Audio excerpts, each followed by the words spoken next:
relationship Riario's had with Da Vinci from day one has changed so much. I love it. It's a really epic sweep. It started with him trying to blackmail him and bribe him and enlist him and then try and blow his head off with a bazooka, and then over season 2 they forge this kind of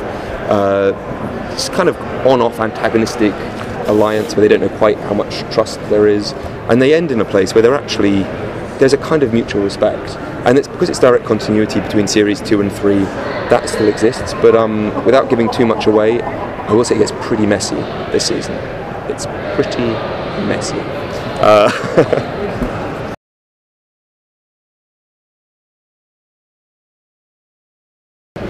I don't think I've ever played a character who has evolved more during the course of a show. When I think of where he started the series, he's just this kind of ruthless bastard, but with such a strong religious underpinning.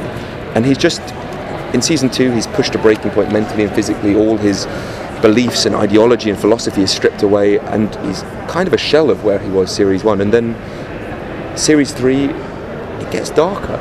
It just gets darker and darker. He's in a really hazardous place this season.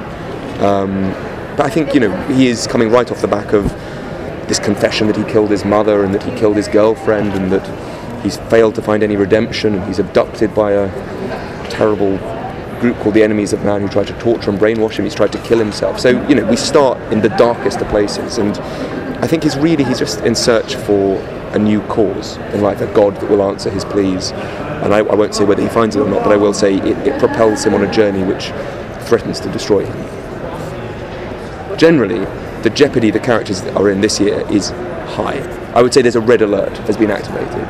Like in the first 2 seasons, you kind of get used to the sense that in this world, people triumph over adversity. Generally, the heroes pull through, they manage to pull it out of the bag at the last minute. This season, that's not the case. A lot of what is sweeping through this season just sweeps characters right out of the show. There's a high death count, there's a high... last year, we didn't see a lot of the characters together. They were separated to the 4 corners of the earth, and this year they're put back together. But you suddenly realise a lot of them are these kind of broken creatures that have impacted so heavily on each other. So I think it's lovely seeing them all regroup, but they're so different this year. And I think one thing that John Scheiben has done brilliantly is invest in these characters, and the quality of the writing is exceptional, which for an actor is a joy to play. I've loved this season. We've got a way to go. I don't know where it's going myself. Tell me if you have any ideas, but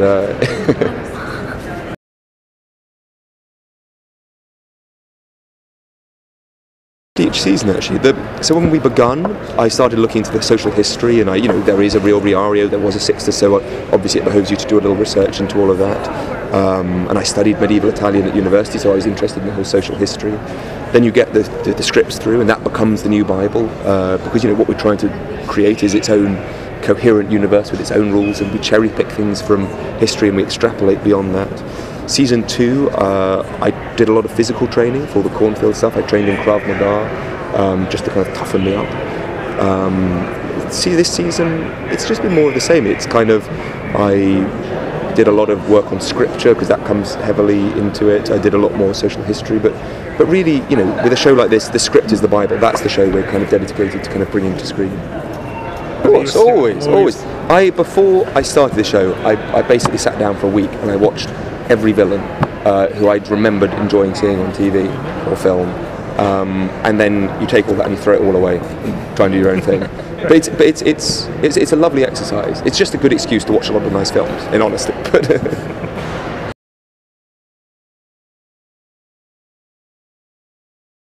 Living in my beard in season 3. Spoiler.